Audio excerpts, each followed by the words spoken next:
You are joining us live from Ithaca, New York, home of Cornell University. I'm Chris Wofford, and you've joined us for the fifth installment in our ongoing series with Cornell's CTEC. That is the Center for Transportation, Environment, and Community Health. This is a joint endeavor with the College of Engineering and eCornell, bringing you today's presentation. Today's guest is Pete Loucks, who is professor at Cornell's College of Civil and Environmental Engineering. Pete is a globally recognized and distinguished leader in economics, ecology, and systems analysis, working to solve environmental and regional water resources problems the world over. Pete, welcome to the CTEC series. It's an honor and a pleasure to have you today. Well, thank you. See what happens. All right, you bet. Thanks for hanging today. Audience, Pete and I were planning to ride in together and shoot in our studio, but alas, I've tested positive for COVID this morning. So we're doing this pandemic style today, back in our homes here in Ithaca, New York. A couple notes for the viewers before we kick off here. This event is being recorded. Yes, we are live right now, but it'll be viewable at the same URL afterward. Excuse me. So if you have to leave early or you want to share this event with colleagues, perhaps the recording, same URL, same channel. You may submit questions in the chat. Pete's going to be doing a presentation, but all along, if you have questions, open up the chat dialog, top right box of your video stream, enter your questions, and I'll be checking them throughout. We'll take some breaks to address audience questions, because I know that so far for these CTEC events, the questions and the engagement among our audience has been beyond stellar. So I hope that you can deliver today. We'll also be asking you a few poll questions, which you may launch by shooting a QR code with your smartphone. You'll see this appear from time to time, but particularly, I think we're just going to be doing this at the beginning, actually. So when you see the QR code, shoot that with your phone and submit your responses to the poll questions that are forthcoming in just a moment here. Throughout the discussion, we're going to be sharing a few URLs and resources in the chat as well, so heads up for those. Included in those will be the links to the previous 4 events that we've done. They're all part of a larger series that we've got going on here. So if you like what you've seen today, definitely check out the previous events that we've done. If you're watching the archived recording, any of those links that I've just mentioned will be below in the overview copy, just below the video player here. So at a later date, if you're watching this and you hear us call out a URL, it's in the overview copy below us. So here we go with our first question. Pete, we're trying to get a sense of who's joining us today. We invariably have an international audience, but I like to see kind of how this shakes out once we get started. Now, Pete, I know you've held positions at over 10 universities and research institutes in Australia, Europe, North America. You've worked with various US and UN agencies, NATO, the World Bank. You've consulted on water development projects in Africa, Asia, Americas, Europe. Are you still traveling for work? What do things look like for you these days? Yeah, still traveling. During COVID, it really was a change in lifestyle, but it's part of the joy of doing what I do is that people ask me to go places, and that's fun. That's a beautiful thing. Well, you're a heavy hitter in this field. So here's what's going on. We've got people joining us from the Dominican Republic, Saskatchewan, Tennessee, Lake Michigan, California. Pretty solid mix here. I can't say that I see, well, Calgary's representing really strong. As always, Ithaca has joined. So we don't see too many people on the other side of the Atlantic, which is a bit of a surprise, but it is Friday and there's several hours ahead. Maybe they're already kind of in weekend mode over in Africa and Europe, etc. So yeah, we've got Ithaca representing stronger than usual. Great to see. Good. Let's go to question number 2 and get a further sense of who's in our audience, Pete. The question number 2 is, what industry or field do you work in? You know, a lot of what we're covering today in this presentation, Pete, has figured into your teaching at Cornell.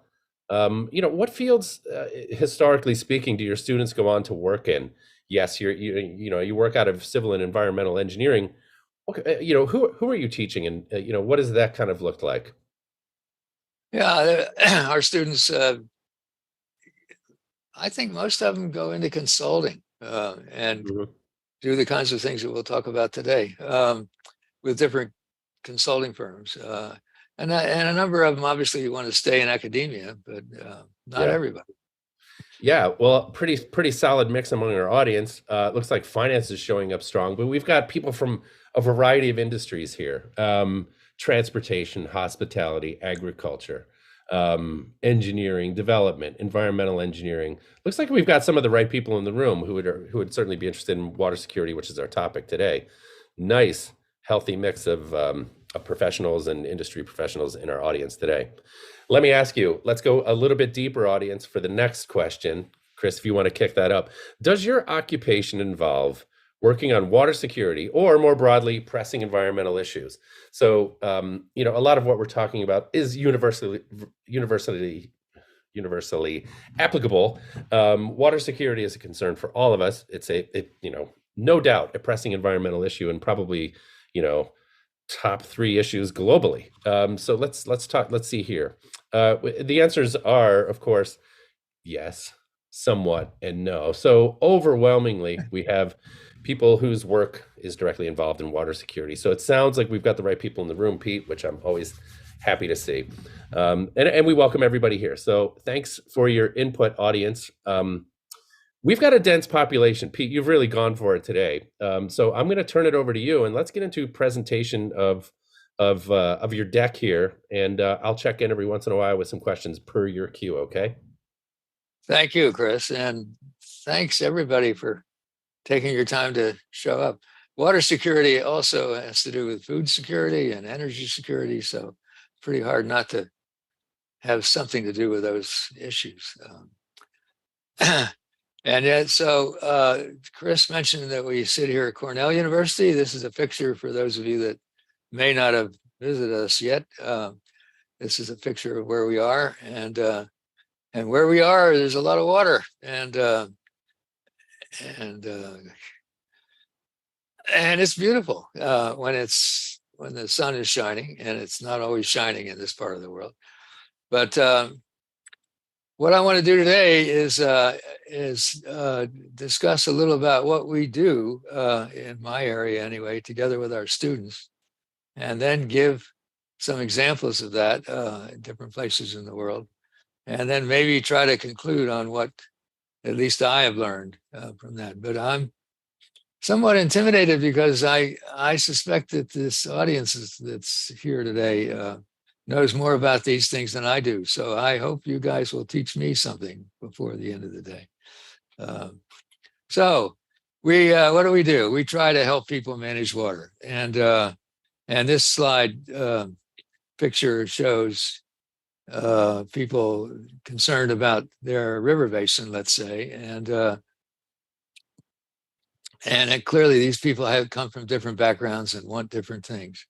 And so our job is to, in my field anyway, is to model water and model the natural system, physics, if you will, and then layer that onto the politics. And so we model infrastructure. Very often the question is, how should we generate more energy, or how should we grow more food, or how should we improve the water quality of our drinking waters? So these pictures show different aspects of kinds of things that I've been involved with in modeling. Green urban structures on the left, upper left, the Three Gorge Dam on the lower left, and irrigation systems in the center, wastewater treatment systems in the lower, and a canal taking water from one place to another. These are the kinds of things we model. And the questions are, how big should they be, and how much water should be applied, and when should you do it, if at all? So why do we do this? We try to identify alternative infrastructure design and management options and their impacts. And so we use mathematical models to do that. And then we end up with a lot of alternatives, and then we try to rank them or evaluate them based on what people want. And it really gets interesting because very often what people want are different. So we have multiple ideas about what we should be doing. And then the whole purpose of this, at least in the practical world, is to inform the decision-making process. And my feeling is that if in terms of whether we're successful or not, is not so much did they implement something that came out of our computers, but did they at least debate? Did they have a debate over the information that we're providing? And that to me is a successful one. So from analysis, doing the things I just mentioned, to implementation. And to me, the analysis is the science and engineering part of it, and the implementation is the politics. And one of the things I've really enjoyed in my career is the politics part. It's fun to get models and publish and get some kind of recognition for that, but it's also really enjoyable and something to talk about in class is how successful were we in getting the political jobs done. So Einstein, of course, mentioned that politics is more difficult than physics. I am no person to match wits with this guy, but I couldn't agree more. And if you're looking at the picture on the right, that's politics. People asking, well, what if we do this? What's going to happen to whatever? And that's our job, is to develop models that will predict that. And then these people need to debate what they really want to do. And that's the political part. So let me just talk about some examples. And these list examples, some in the United States, verging into Canada with the Great Lakes. I'll pick a few examples in the Middle East, and then finally in Southeast Asia. And these are just some of the adventures that I've had. And if you have other places in the United States you want to talk about, please do when you get a chance. Okay. So the first thing I want to talk about is, and one of the things I want to emphasize is that, and one of the enjoyable things is we're always surprised. We're always surprised about what really happens when we do our work. So here's one of the surprises. New Jersey, everybody I think may know where New Jersey is, on the Atlantic coast of the United States. And there's a blow up of New Jersey on the right, and you'll see the Raritan Basin, sort of a weak yellow or orange color basin that covers quite a bit of New Jersey. And there's a reservoir in New Jersey that supplies the water to that area. And the red arrow on the left is pointing to this reservoir called Round Valley. And on the upper right is Round Valley Reservoir. And it's the largest lake in New Jersey. And it's in an area of New Jersey. If people have in this area, you think of New Jersey as sort of developed. Well, this is an area of New Jersey that could remind you of Austria if you let it. It's a beautiful area.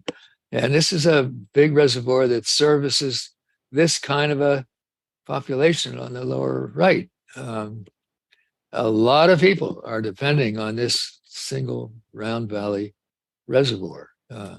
It's managed by an agency in New Jersey, the New Jersey Water Supply Authority.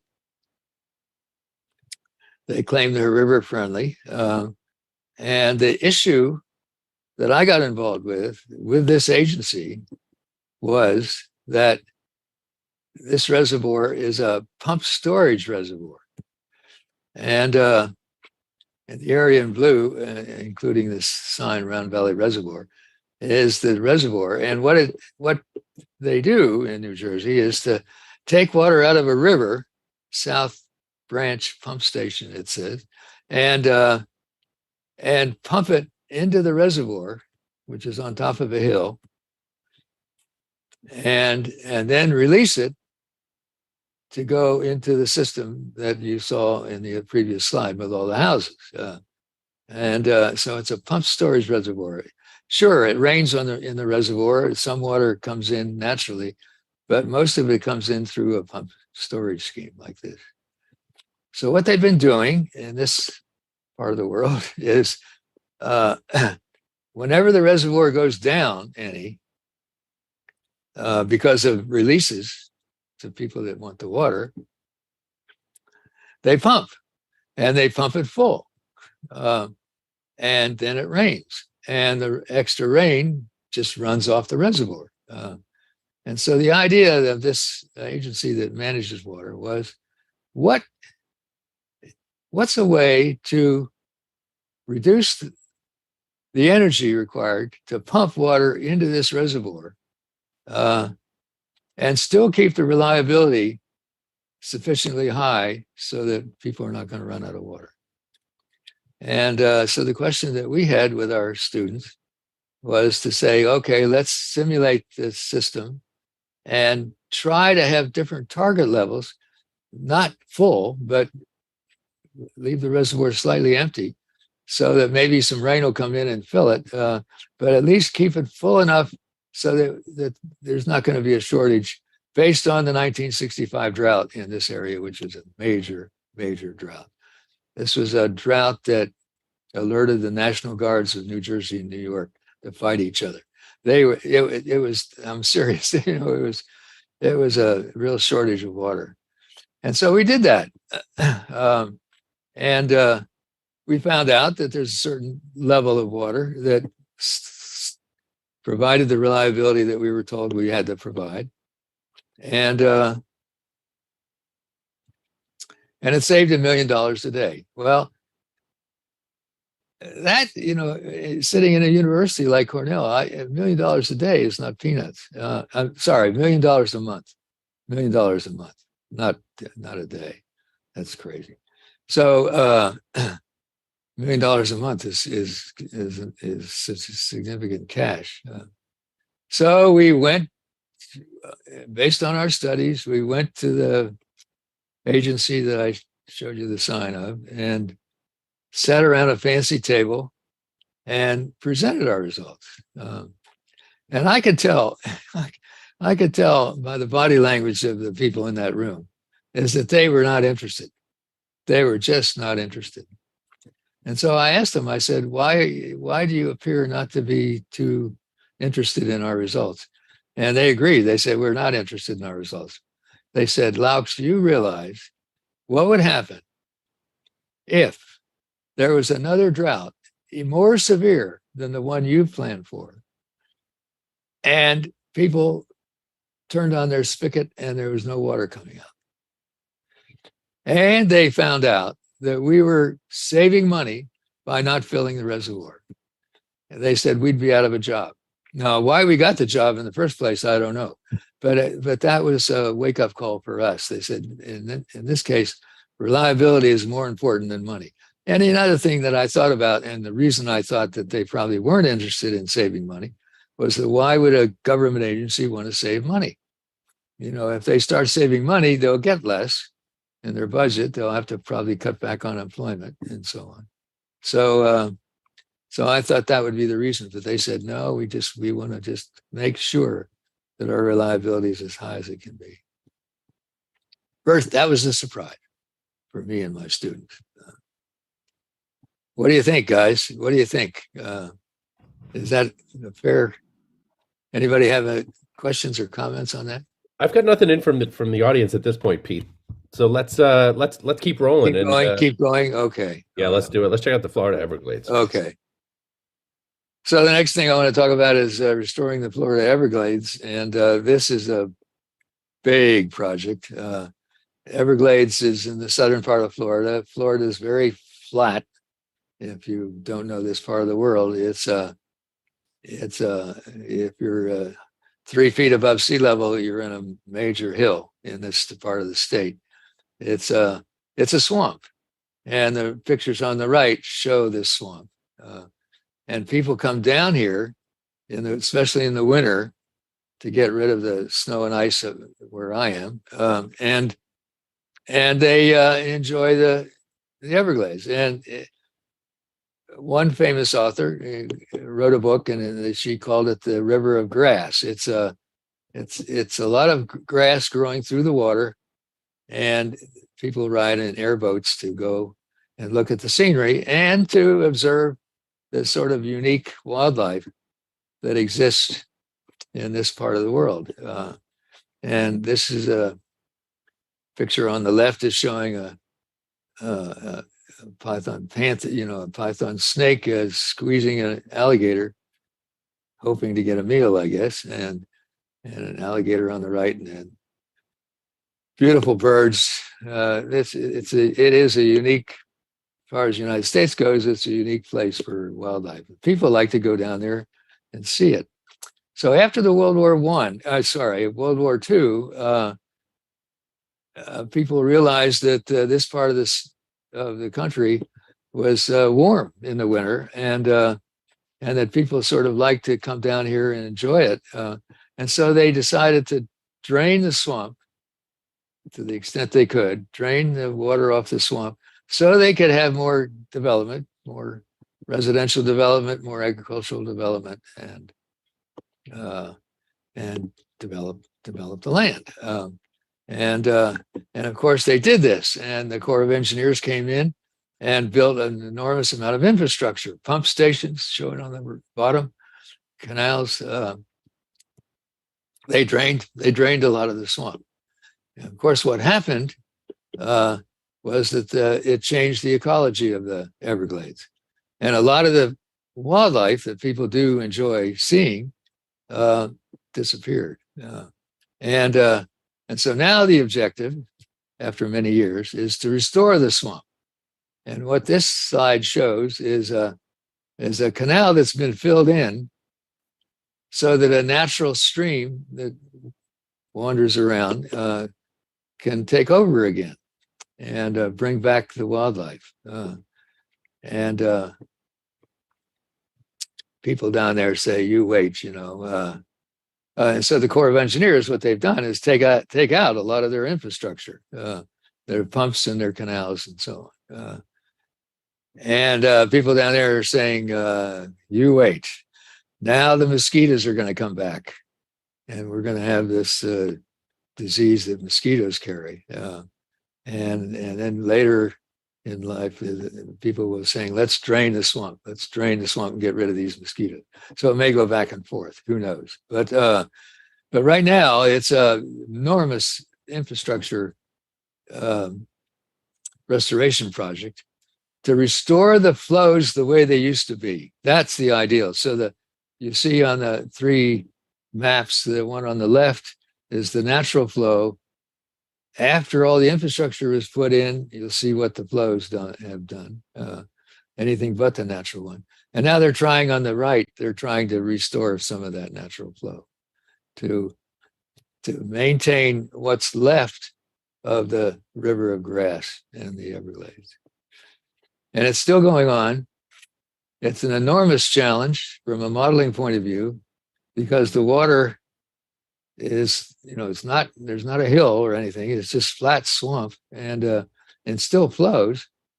And it's water. Some of the time is above the ground, and other times it's in the ground and in and out of the ground. And so just modeling the physics is a challenge. And then layering on top of that what people want. And people that live down there, they don't want to have floods. And so there are certain areas that are restricted from making it natural. And there's a lot of interest. Water supply interest, flood control, recreation, land development, ecosystem preservation. And there's all conflicts between what different interests want. Yeah, and if we have more time to talk, we can talk about the sugar industry and the impact that has on the Everglades. So that's the southern part of the United States, southeastern part of the United States, and the northeastern part of the United States, we have the Great Lakes. I think everybody's familiar with the Great Lakes. The Great Lakes have been under operating policy established in the mid 60s that was created ignoring the ecology, and so recently ecology has become more important, and so the question is, should we regulate the Great Lakes in a different way than we have been, so that we can restore and enjoy some of the natural ecosystems that exist. The study I was involved with is just the last lake, Lake Ontario, and the St. Lawrence River, where the circle is. And so the American Rivers is an organization that sort of monitors the American rivers and the quality of them. And they have stated one of America's most endangered rivers, the second largest restoration priority following the Everglades. So the St. Lawrence River is, most of it is in Canada, but it flows out of the Lake Ontario and exits into the Atlantic Ocean, the Bay of Fundy. Okay. And the interest involved in this whole system, in just this downstream part of the Great Lakes, first of all, recreation. There's Niagara Falls on the left. And the marinas, the marine industries. Lots of people like to do boating. There's the reservoir that we can use to regulate the levels of water in the St. Lawrence River and in Lake Ontario. And why is that important? Because that St. Lawrence River is the gateway to the Mideast of the United States, with big ships that go through it. People that live on the coast do not enjoy high water levels, especially when storms come. They can lose their property, if not their house, at least part of their land. And then we have an ecosystem now that people are concerned about. And on the far right is a muskrat. And that muskrat has significance that I'll mention in a moment. But anyway, no one's happy. I mean, all of these different interests would like the levels to be regulated for them and not necessarily for others. And there's the conflict that exists. So what happened? There's an International Joint Commission that's an organization that's international, the United States and Canada, and their responsibility is to prevent a war between Canada and the United States. And their real responsibility is to oversee the management of international waters that flow from Canada to the United States and vice versa. And their job is to monitor and make sure that these rivers are being managed in a proper way. And so they got involved in this idea that let's restore the ecosystem part of the Great Lakes.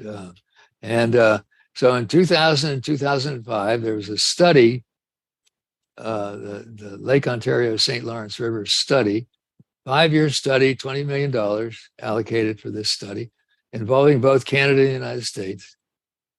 And this study set up, the International Joint Commission set up a study board. I was on it. Or other parts of this study, the Public Interest Advisory Group and different technical groups that worried about specific aspects of the reoperation of the Great Lakes, and doing a lot of modeling and data collection and so on. It's a big study. And participating both Canadians and United States in this study. Okay.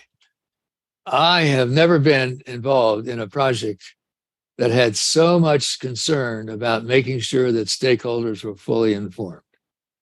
The first meeting the study board had, which is a bunch of so-called experts, I guess, that were overseeing this study, the first question that came up is, can we really sit here and talk to each other without stakeholders' involvement? And that just started it. I mean, it was just an incredible effort to keep stakeholders on both sides of the border informed.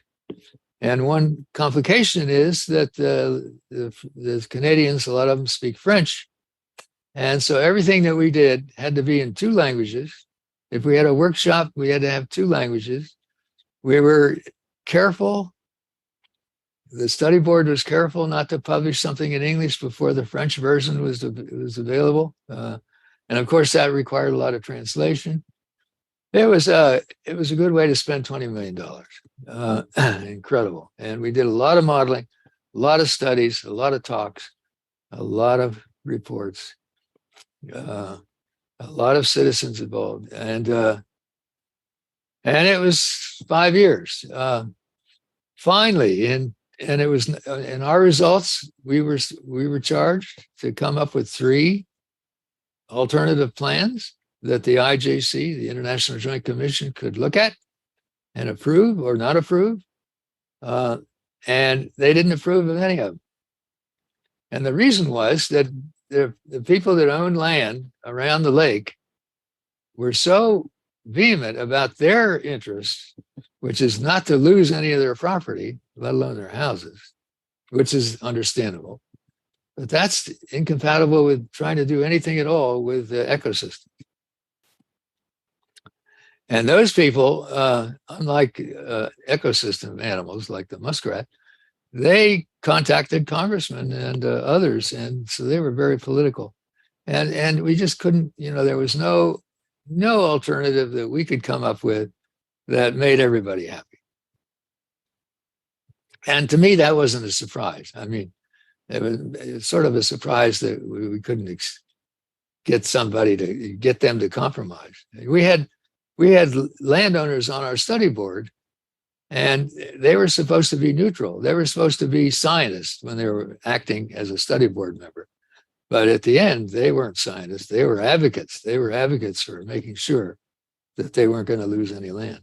Anyway, in 2014, a plan was finally acceptable. They developed, the extension of that project finally came up with a plan that was acceptable to the IJC.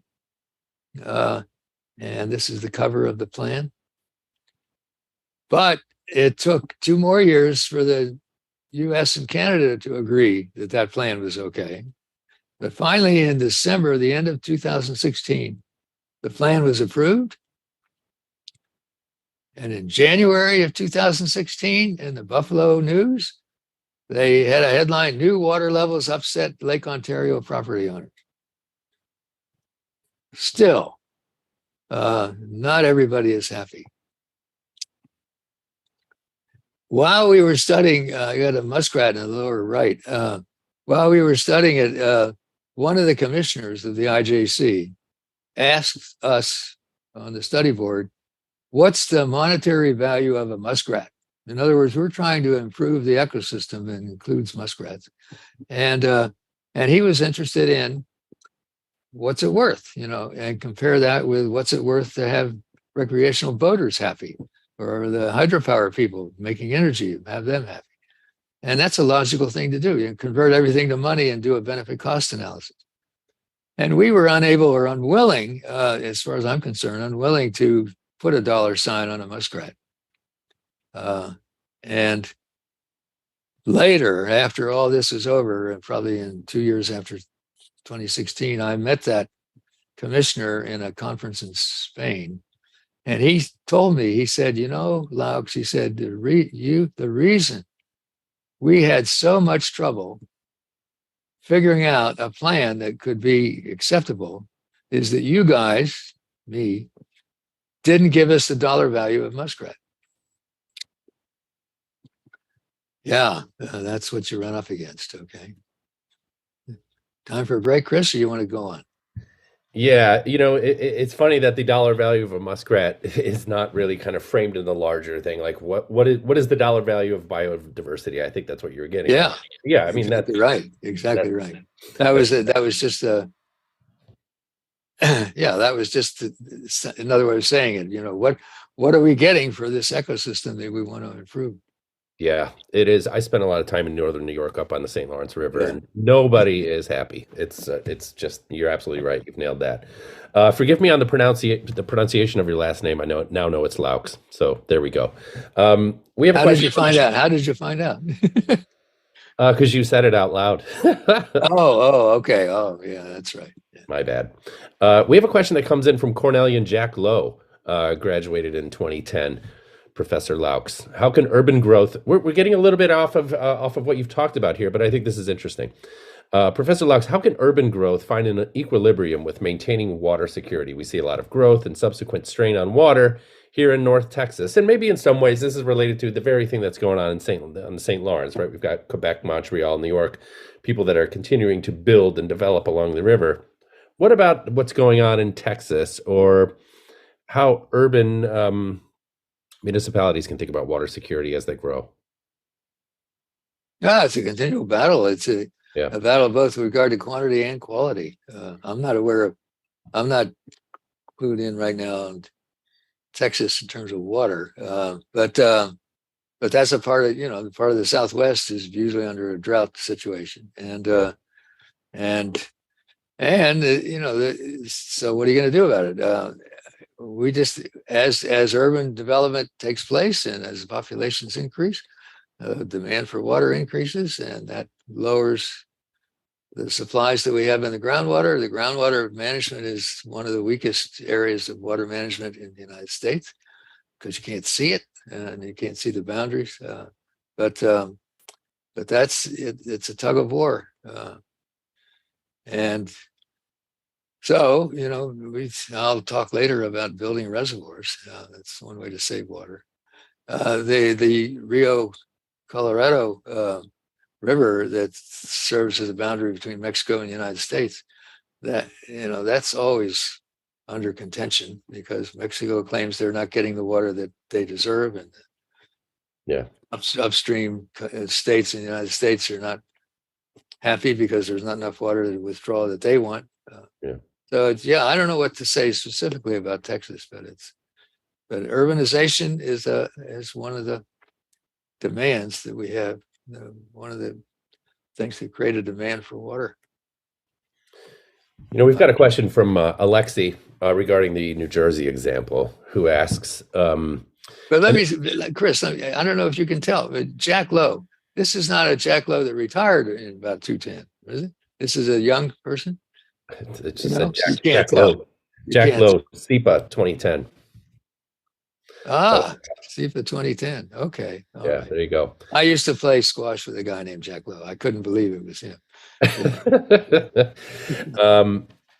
So we have a question from Alexi regarding New Jersey, and this kind of goes to the political conundrum, the buzzsaw that we're talking about here. Did you interview people ahead of time to see what is acceptable or politically feasible? I know maybe that's stretching outside of your purview a little bit. For New Jersey. For New Jersey in general, how can social science and interviews of leaders be incorporated in water resource allocation models as constraints? That's a very difficult question, but I think you understand what Alexi's getting at there. Absolutely. No, I personally believe that if you don't talk to the people that are being affected by the water levels, by the water quality, by whatever it is about water, you're missing the boat and unlikely to be successful in doing anything about it until you get them on board. But Chris, you had me delete one case study, and I guess I'll just comment on it very briefly. One of the first projects that I got involved with is Lake Cayuga, and Alexi will know about Lake Cayuga. And the question was what lake levels should be maintained on Lake Cayuga, and Lake Cayuga is a lake that flows north into the Great Lakes eventually, and there's a dam at the upper end of the Lake Cayuga that regulates the water level. And of course, it's a challenge because we don't know what's coming into the lake all the time, but we can regulate what goes out of the lake, and the lake level affects all the recreational activities that go around on the lake, as well as the wildlife refuge in the northern part of the lake. And so we thought, okay, so the issue was what kind of an operating policy should be established for the lake so as to minimize the probability of flooding in Ithaca and other things that people don't want. So we went around the lake and asked everybody what they wanted. And this is exactly the question, I guess, that I was asked. And we expected a difference of opinion depending on what people did. But what we found out, even within one so-called industry, the marinas, there was an agreement there because the more prosperous marinas wanted high lake levels so that boats could easily get in and out of the docks and the piers, get their gas and food and whatever they do. And marginal marinas, the ones that didn't show a lot of activity, were really after low lake levels so they'd have more boat repair activity. And so you couldn't even get agreement within that one industry. That's a wake-up call for me. So it's, yeah, definitely, it's necessary. I think it's absolutely necessary to talk to the people that are impacted by what you're going to do, especially if you take me and you send me over to Ghana or someplace like that. And so here comes this white guy, you know, coming over and going to tell them how to operate a dam that they have. That's not going to work unless you gain their trust and confidence. Hey, Does that answer the question? I think so, yeah. We've got a question here that came in from Pierre. We're talking about the other side of Africa here. So thinking of Ethiopia and Egypt's Nile dispute, how do you see the future of dispute resolution between water security and energy security? And maybe, forgive me, Pete, maybe this is addressed in some of the case studies that are coming up here. No, I didn't choose to talk about Egypt's Nile. What do you know about that one? Yeah, I do. I think everybody in the world, if they're reading anything in the papers, they know about the Nile. Yeah, the dam that's being built in Ethiopia, the GERD, it's called. Egypt is paranoid over that because they're worried that water that's going to be stored in Ethiopia is therefore not flowing north to Egypt. And Egypt depends on the Nile for their water supply. And so there's been a continual conflict that's been largely unresolved, even with countries like and organizations like the State Departments of various countries going over and trying to resolve this issue. It's an upstream downstream issue for that river. And before what was it? Egypt threatened the upstream countries that are down, the south of Egypt, for building reservoirs for a long time with military actions if they did build a reservoir. Then when Egypt became a lot weaker, they don't now threaten military actions, but they still sit around and model it to death and try to figure out how to make it work. Exactly. Thank you for that question, Pierre. Professor Loucks, let's roll on and get into some of your other case studies. I find these really fascinating. Here we go. Yeah. Okay, let's go to the Middle East. Two countries, Algeria and Libya. It's interesting. Algeria, I got involved in a project where Algeria is a country that has to depend on imports for food. And so the food security is an issue with Algeria. In the mid-70s, OPEC countries, including Algeria, decided to raise the price of oil that the West depends on, and started to make a lot of money. And the Ministry of Industry in Algeria, with all this money, was thinking, what could happen? We could have a trade war where the West, that supplies Algeria with a lot of its food, could up the price of food and end up with a trade war. So the Minister of Industry had an idea to spend the money that he was getting, a lot of extra money, to shift the water that normally flows on the northern part of Algeria over the Atlas Mountains that are in the middle of Algeria into the Sahara Desert and irrigate part of the Sahara Desert to grow more food. And there's nothing wrong with the soil in the Sahara Desert, in this part of the world anyway, for growing food. It just needs water. And so the idea was to figure out how to take all the water, and I'll mention this objective in a minute, take water from where it is and put it where it isn't, with a lot of infrastructure, pipes and reservoirs and pumps and so on. As opposed to Algeria, that also is running out of water where it's needed, and they found water in the desert, so they're pumping water out of the desert to bring to the coast, just the opposite of Algeria. So let's just talk about Algeria in a minute, okay? Algeria and Libya, if you want to get an idea of the size of those countries, this will do it.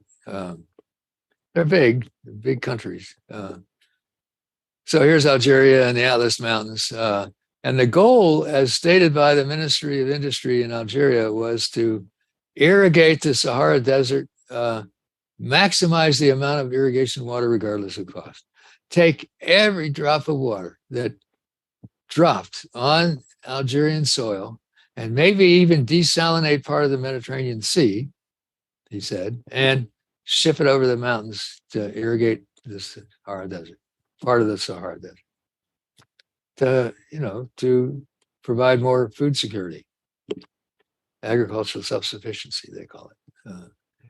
And he gave a contract to a firm in Spain, in Madrid, Spain, and that firm asked us at Cornell to do the modeling work. In other words, figure out where should pipes go, where should pumps go, where should reservoirs go, how should they be operated, and so on. Do all that stuff.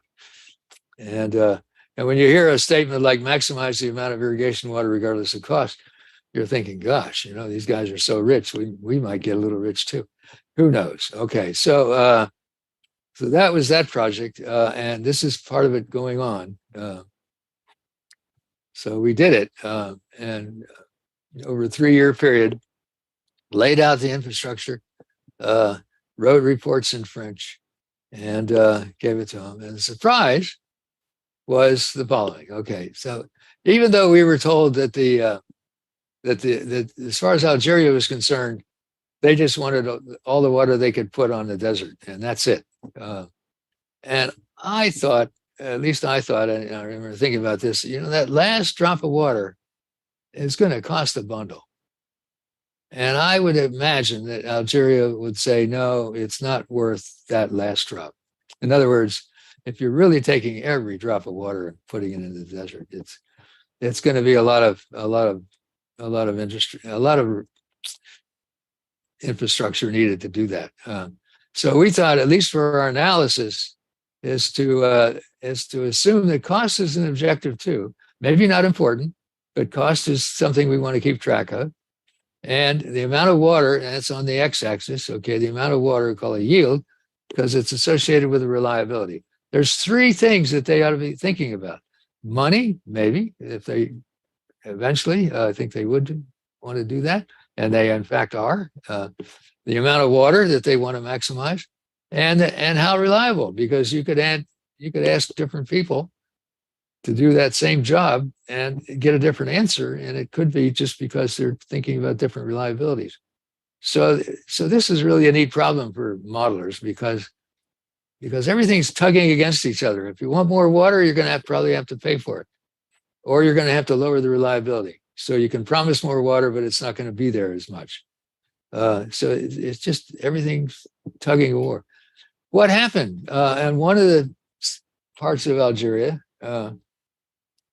we gave them the information that they wanted for deciding on what to do, and they picked an alternative that ended up with a cost as shown here. A red line, horizontal line is the cost, a yield that's shown on the vertical line, and a reliability that's shown on the curve.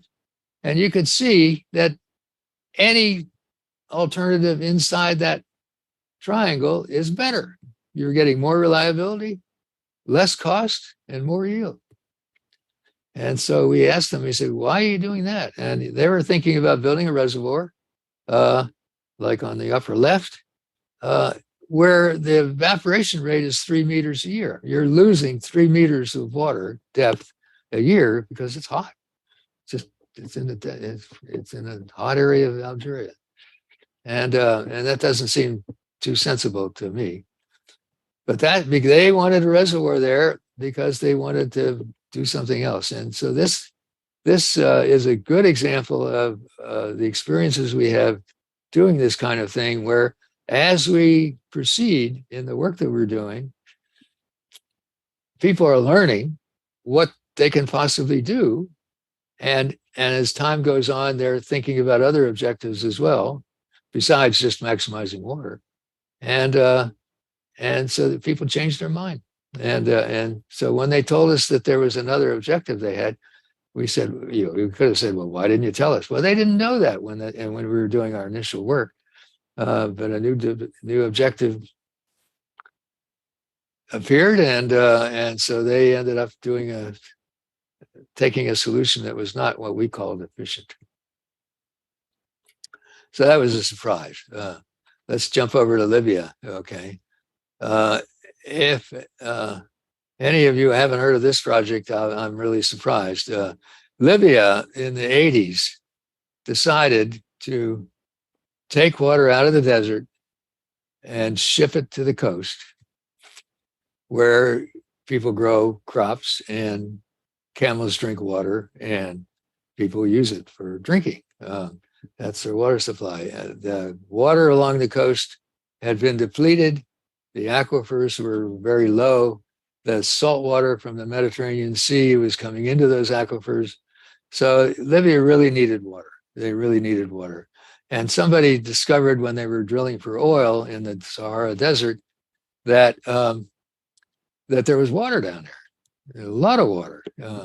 And so somebody had the idea of, why don't we pump it? Why don't we pump out the water and ship it to the coast? And at that time, Gaddafi was in charge. And so they called it the Great Man-Made River Project. $25 billion project, all done in Libya with Libyan money, dinars. No loans from the World Bank or the other organizations, or Saudi Arabia or others. It's an incredible project. So in terms of water security, the map on the upper right shows the different systems that are now existing. But at the time that I got involved, the first system to Zerbo, the blue system shown up to Benghazi, to Sirte, and then eventually up to Tripoli, the capital. That was the one that had already been built. And Libyans were having second thoughts as to whether it was really the smartest thing to do, is to build this incredible large pump and, wells and pumps and pipes and so on to satisfy their water needs. And so they asked the United Nations to do a study of different alternatives, and this got me involved in modeling the system to ask the question, if you're going to do it, where should the wells be? How many wells should occur? How deep should they be? And what's the diameter of the pipes, and so on. This system was featured, I guess this is probably no longer valid, but there's a 20 dinar note on the lower left where you can see the map of the canal system of the Great Man-Made River. They put it on one of their bills. So, Great Man-Made River Project. This is just the first section that I'm talking about. 250,000 pipe sections. Each pipe, 8 meters long, 4 meters in diameter, and each weighing about 80 tons or so. They had to design trucks to haul these pipes from where they were made in Libya to where they were going to be put in the desert. They had to build roads into the desert so they could drive on them to move these pipes. The roads are covered not with snow like they are here in Ithaca, but with sand when there's a windstorm. And so they had to build up the size of the roads with tires or things like that so they could see the road when it was covered with sand. It's an absolutely incredible project. 4 meters high diameter pipes. And they're all lined up ready to be put into a ditch in this picture on the lower right by huge pieces of equipment, all designed and made in Libya. If you put Libya over Europe, which is what this map shows, the first section goes from southern Switzerland to northern Scotland. That's how long that pipe section is. So what do we have? Let me read it. 5 million tons of concrete in the pipes. This is just the first section, not the 5 that are built. Enough to build a road from Sirte to what was then called Bombay. Pipe transporters together have traveled to the sun and back, that many miles. Pre-stressed wire in the pipes could circle the earth 280 times. Think of it, incredible. The quantity of aggregates used would build 20 of the Great Pyramids. This is Great Man-Made River, which Libya calls the 8th wonder of the world. Anyway, we looked at different alternatives. One was develop a pipeline from Europe. This is comparing what would 1 dinar buy, and less than a cubic meter if you pipe it from Europe, less than a cubic meter if you desalinate, a cubic meter if you transport it by ships, and 9 cubic meters if the Great Man-Made River Project. So we convinced or at least our analysis, given the data that we had, convinced us that the Great Man-Made River Project is worth continuing. And indeed, they did continue it to build 5 other parts. Surprise? When the pipe was ready, when the Great Man-Made River Project was ready to deliver water into Tripoli, they announced the day that was going to happen, and they turned the valves, and the water flowed from the pipes in the Great Man-Made River into Tripoli, into a distribution system that hadn't seen much water in a long time, and it broke. The distribution system broke. And so they had a flood in Tripoli of water that's, I didn't mention it, but this is fossil water. There's no water, there's no rain in the Sahara Desert. So you're taking water out of the desert that's ancient water. And so the average age of that water is like 40,000 years. So the Tripoli's enjoying having ancient fossil water to swim around in for a few days until they fixed that. Okay. Other surprises were fish were coming out the other end. If I'll leave you to ponder how that happens, and we can cover that in the questions if you want. And then occasionally, the pipes would break, and this is the result of a break in one of the pipes that had water under pressure. And what was surprising to people was that these are pipes in the desert, and the desert's dry. The desert's dry, and so eventually they learned that the pipes were corroding, and you don't corrode pipes without moisture. So anyway, they had to worry about coating the insides of these pipes after they were already put on the ground to prevent some of the corrosion that was occurring. And the last one in the Middle East is Yemen. Just a short story about that. The capital of Yemen is Sana'a. Yemen, by the way, looks like what you see on the right. It's an incredible sight. If they stop fighting each other over there, I would recommend everybody that gets a chance to go there. It's a great experience. But anyway, Sana'a is sitting up in about 7,000 feet above sea level, and they live on an aquifer that when I got involved in going over there for a UN project, the aquifer was in danger of being overdrawn. And if the aquifer was overdrawn, the water for the capital of Yemen was no longer. And the question was, what are they going to do about it? What can we do about it? And of course, you can take water from the coast and ship it up to Sana'a if you build the infrastructure to do that, or drive it up in trucks or something. But this is it's going to be a major event when that aquifer actually dries up.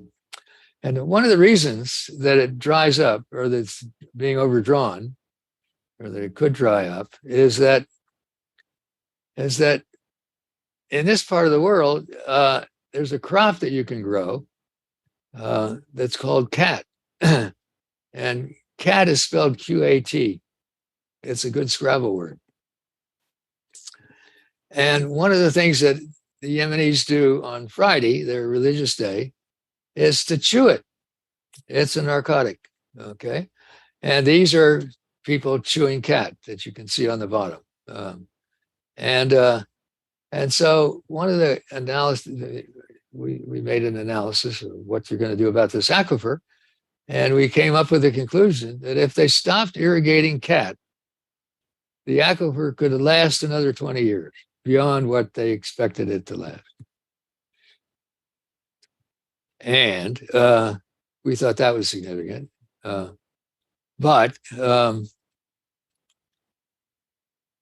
asking everybody in Yemen to stop chewing cat is like asking everybody in this part of the world to stop drinking coffee. That's not going to happen.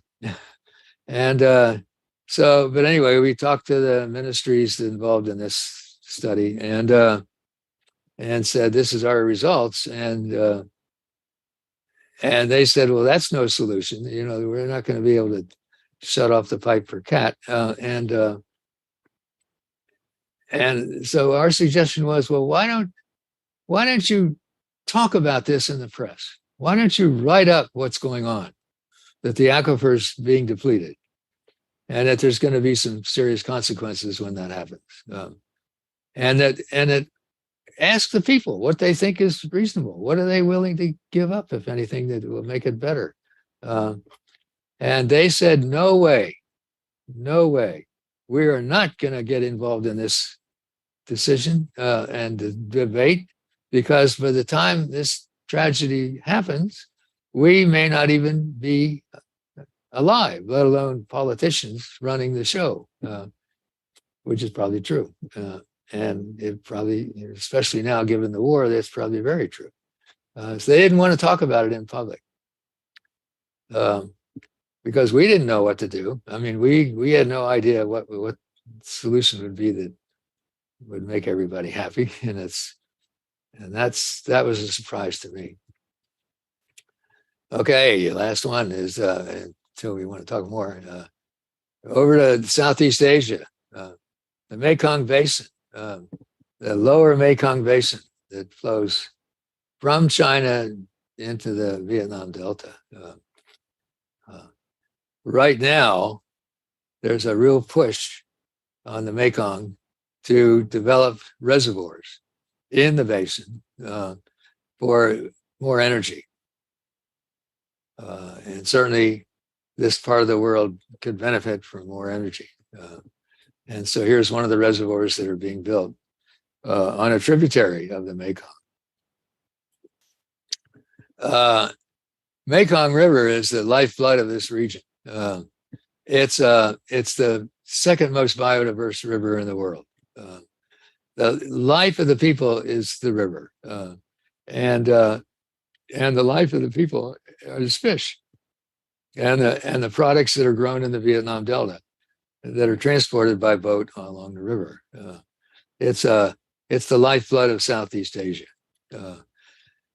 Fish, 1,200 different species of fish are seen in that river.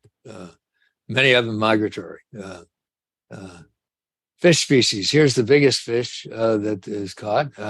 Here's the smallest fish that are caught. All ranges in all sizes. Okay, and it's the food security for most of the people that live there. So it's a region that is supported by that river. Now, what's happened in the last 10 to 20 years is that China has built reservoirs regulating the flow that comes down the river to some extent.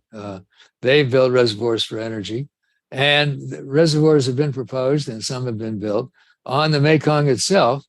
On the left, I'm showing, okay, for energy, primarily for energy. And you know what reservoirs across the river do as far as fish go, right? What do fish say when they are swimming upstream and run into a dam? Anybody? Yeah. Dam. Okay. And that blocks the fish. And the efforts to pass the fish around the reservoirs is difficult at best. All the dots on the right are reservoirs that are being proposed, and some of them already been built in the basin itself. So there's just a race to build reservoirs in this part of the world. And who are the actors? The Minister of Energy of Cambodia is one of the countries involved. He's an outspoken person that we worked with to try to figure out what our job was, to figure out maybe where to locate and design and operate these reservoirs in such a way that would minimize some of the damage that's going to be done to the natural system. Developers and investors. Who's developing these dams? China, Russia mainly. They're the ones providing the money to build these dams, with the promise that after 40 years, they'll give the reservoirs to the countries, let the countries operate them themselves. By that time, they might be full of sediment, but we'll see. Okay. NGOs, lots of NGOs involved, generally resisting this effort to have more energy, and foreign governments, including the United States. And this is a picture of Hillary Clinton when she was Secretary of State, asking all parties to pause on any considerations to build new dams until we were able to do a better assessment of the likely consequences. Whether anybody listened to it or not, I don't know. Those of us doing the modeling of this in this part of the world, are faced with questions like from the Minister of Energy: Are you certain that what you say is going to happen is really going to happen? Is what your models say on how to implement it, is the actual implementation going to be that way? Good questions, really good questions. And luckily we had his attention, that at least had a chance to have our results debated about what to do. Okay. The Prime Minister of Cambodia made the following statement, and he said in the press, he said, he's very anxious to build reservoirs, and for reasons that you might guess. One of the many reasons, but some of them you might guess. We can make resin torches for environmental extremists to use and cut off the electricity from their homes. In other words, if somebody really resists doing this, we just turn off their electricity and give them a torch to have. And he also suggested that that they could build museums and show what the river used to look like for people that wanted to see that. And this was a picture showing one of these potential museums, showing some of the life that existed in the river as it exists now, actually. Okay.